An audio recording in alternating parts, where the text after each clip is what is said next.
अस्सलाम वालेकुम नाज़रीन, आप देख रहे हैं एचटी वॉइस ऑफ फटक और मैं हूँ राबी मीर। आज हम मौजूद हैं इस्लामाबाद में अहमद पटियाला ज्वेलर्स में और यहाँ पे आपको बताएंगे कि ज्वेलरी की कौन कौन सी क्वालिटी यहाँ पे मौजूद है और आप किस तरह कैरेट में डिफरेंस कर सकते हैं। तो आइए जी, हमारे साथ मौजूद है हनान और इनसे जानेंगे गोल्ड के हवाले से। अस्सलाम वालेकुम हनान। वालेकुम अस्सलाम। कैसे हैं आप? अल्हम्दुलिल्लाह ठीक। अच्छा हनान, मुझे ये बताएं, पहले तो आप बहुत माशाल्लाह से यंग हैं और कितने सालों से आप ये काम कर रहे हैं? मैंने तो ये तकरीबन 10 साल से मैं कर रहा हूँ। वैसे ये हमारे 4 फादर्स से ये चलता आ रहा है, मतलब ये हमारा ख़ानदानी काम है। तकरीबन 100 ऑफ ईयर्स हो चुके हैं इस काम को, हमारी फैमिली इस काम में है।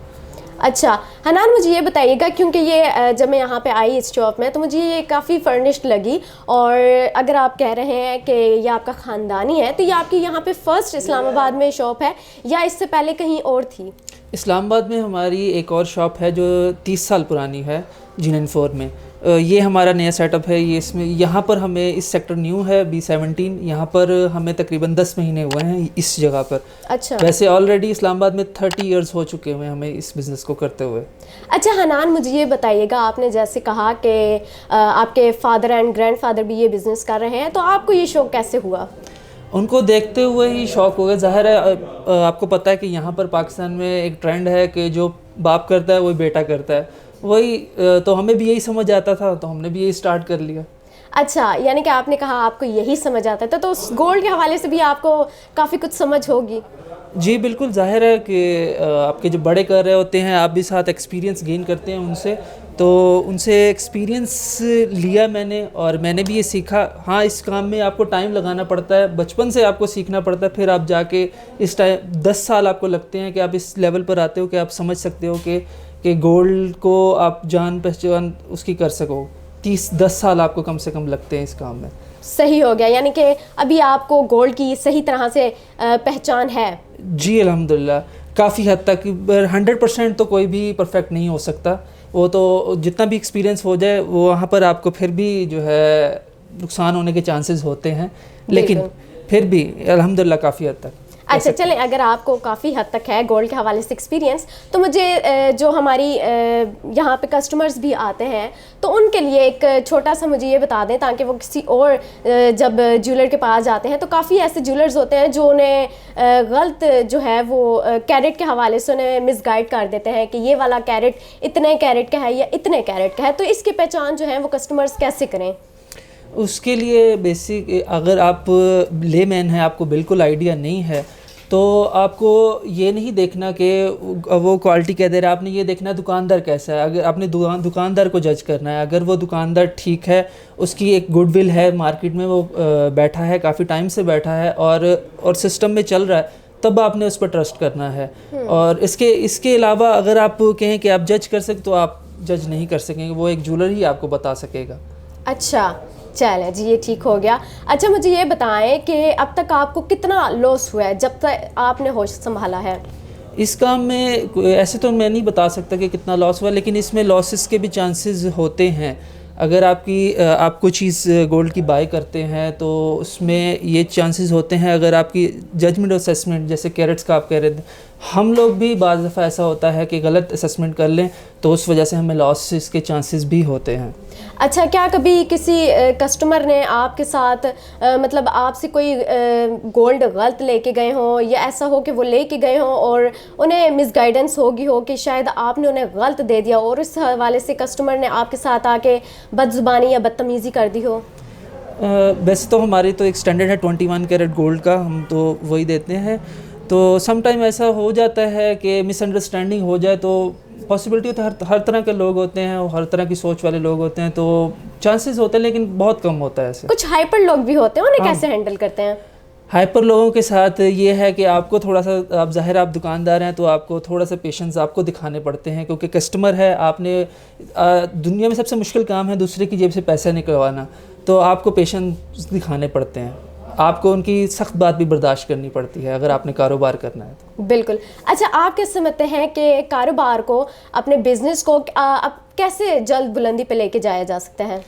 आज के दौर में आपको, अगर आपने बिज़नेस को एक्सपेंड करना है तो आपको डिजिटल होना पड़ेगा, क्योंकि पहले तो डिजिटल का इतना ट्रेंड नहीं था, लेकिन अब जैसे दुनिया में डिजिटल, हर बिज़नेस डिजिटल हो चुका हुआ है, अब हमें भी जो है ना डिजिटल की तरफ जाना चाहिए। पाकिस्तान में अभी भी बहुत सारा गैप है डिजिटल के लिए, बहुत सारे स्कोप्स हैं, तो डिजिटल की तरफ अगर जाया जाए तो बेटर है। अच्छा, गोल्ड का कारोबार करने के लिए एक्सपीरियंस ज़रूरी है या एजुकेशन? पहले अगर बात की जाए आज से 20 साल पहले तो सिर्फ एक्सपीरियंस ही काफ़ी था, मगर आज अगर आप बात करते हैं तो आपको एक्सपीरियंस भी चाहिए, साथ एजुकेशन भी चाहिए। हर फील्ड में अब एजुकेशन बहुत ज़रूरी है, क्योंकि आपने क्लाइंट आपका डिफरेंट तरह का होता है। एजुकेटेड क्लाइंट भी आता है और जैसे देसी क्लाइंट वो भी होता है, तो आपने तो सबको डील करना है, और सबको डील करने का, हैंडल करने का तरीका डिफरेंट होता है, इसलिए आपको एजुकेटेड होना ज़रूरी है। ठीक हो गया। अच्छा हनान, मुझे ये बताएं, जिस तरह के आजकल के हालात हो रहे हैं, एक तो महंगाई बहुत ज़्यादा है, ऊपर से चोरियां बहुत ज़्यादा हो रही हैं, तो इस हवाले से आपका अपनी दुकान को सेफ कैसे रखते हैं? मतलब कि आपके दिल में ये डर होता होगा कि आज कोई ख़तरा हो जाएगा, आज कहीं से जिस तरह के हालात हैं कोई नुकसान हो जाएगा। हाँ, आपने बहुत अच्छा क्वेश्चन किया कि वाकई सिक्योरिटी रीजंस तो बहुत ज़्यादा हैं, और आजकल जो हालात हैं वैसे ही बहुत ज़्यादा जो है महंगाई है, तो इस हवाले से हम लोग अपनी तरफ से जो कर सकते हैं, हम security guard, electric lock, camera system, हर चीज़ हम अपनी तरफ से तो सिक्योर करते हैं, लेकिन रिस्क फैक्टर तो है। हर वक्त ये डर तो होता है, क्योंकि आपको पता है हमारी कंट्री के हालात इस लेवल पर हैं कि हर वक्त डर तो लगा रहता है, और ये ज़ाहिरा गोल्ड जो होता है वो कैश होता है। अच्छा, ऑनलाइन सर्विसेज के बारे में आप क्या कहना चाहेंगे?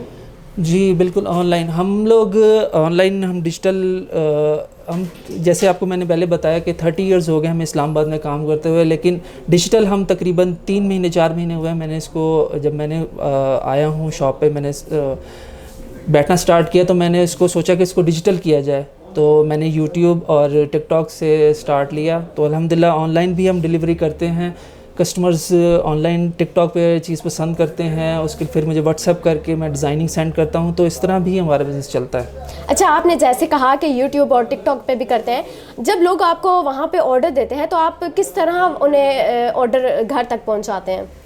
देखें, हम डिफरेंट कोरियर सर्विसेज हैं, ठीक है, उनके थ्रू हम भेजते हैं। उसमें ये होता है कि हम जो गोल्ड की पेमेंट है वो एडवांस लेते हैं, एडवांस वो हमारे बैंक अकाउंट में ट्रांसफ़र हो जाती है, उसके बाद हम चीज़ उनको कस्टमर को डिलीवर कर देते हैं। अच्छा, यानी कि जब तक कोई आपको एडवांस नहीं देगा तब तक आप ये रिस्क का काम नहीं करेंगे? नहीं, गोल्ड आपको पता है गोल्ड जो है वो कैश होता है, तो इस रिस्क तो बिल्कुल नहीं लिया जा सकता इस काम में। ठीक हो गया। अच्छा हनान, आपकी तरह काफ़ी और यंग जनरेशन ऐसी है जो गोल्ड का काम करना चाहेगी या चाह रही है, तो उन्हें क्या पैगाम देना चाहेंगे आप? वो किस तरह ये स्टेप उठाएं? ये फील्ड ऐसी है, इसमें अगर आपको आना है तो आपको बहुत यंग एज में, बहुत छोटी एज में पहले कहीं आपको एक्सपीरियंस लेना पड़ेगा। आपको कम से कम, जैसे पहले मैंने बता चुका हूँ कि 10 साल का एक्सपीरियंस होना चाहिए। अब बहुत छोटी सी एज में, अब मैंने जब स्टार्ट किया तो मेरे तकरीबन एज अराउंड 12 इयर्स थी, जब मैं अब्बू के साथ, अपने वाले साहब के साथ आना स्टार्ट किया था मैंने शॉप पे, तो वहाँ से एक्सपीरियंस गेन करते अब मैं इस लेवल पर हूँ कि मैं यहाँ बैठ के कस्टमर को डील कर सकता हूँ, हैंडल कर सकता हूँ और गोल्ड को जज कर सकता हूँ। ये एक्सपीरियंस भी चाहिए इसमें और एजुकेशन भी, दोनों चीज़ें। ठीक हो गया। हनान, आपकी लाइफ का कोई ऐसा पार्ट के जहाँ पे आपको लगा हो कि नहीं अब ये काम मेरे से और नहीं होगा? हाँ, जब आप होता है, क्योंकि मैंने ग्रेजुएशन की, तो उस टाइम जब स्टडीज़ कर रहे होते हैं तो वो माइंड में और भी बहुत सारे ख्याल आते हैं कि यार कुछ और करना चाहिए। इस फील्ड में रिस्क फैक्टर बहुत ज़्यादा है, रिस्क फैक्टर की वजह से कभी कभी दिल करता है कि कुछ और किया जाए, और इन्वेस्टमेंट भी इसमें बहुत ज़्यादा है। दूसरे कामों में इन्वेस्टमेंट कम है, प्रॉफिट मार्जिन ज़्यादा है, यहाँ पर इन्वेस्टमेंट ज़्यादा है, प्रॉफिट रेशो कम है, इसलिए कभी कभी दिल करता है कि कुछ और किया जाए। इसलिए फिर मैंने डिजिटल पे आने का सोचा, इसलिए मैंने डिजिटल स्टार्ट किया कि चलो इस तरह एक्सपेंड कर लेते हैं इसे। सही हो गया। हनान, आपका कोई ऐसा सेट जो कि आपको बहुत अच्छा लगता हो आपकी शॉप पे, और उसकी वजह? देखें, ज्वेलरी के डिज़ाइंस जो चेंज होते रहते हैं, ठीक है, लेटेस्ट से लेटेस्ट आते रहते हैं। अब आप देख रहे होंगे सब ये इस वक्त जितने लगे हुए डिज़ाइंस सारे लेटेस्ट हैं। अब जैसे ही कोई नया आता है तो फिर हमारे तो उस पर इन्वेस्टमेंट लगी हुई, हमें तो ये सब अच्छे लगते हैं। अब ये कस्टमर पर होता है, उससे कौन सी चीज़ ज़्यादा दिल को उसको भाती है।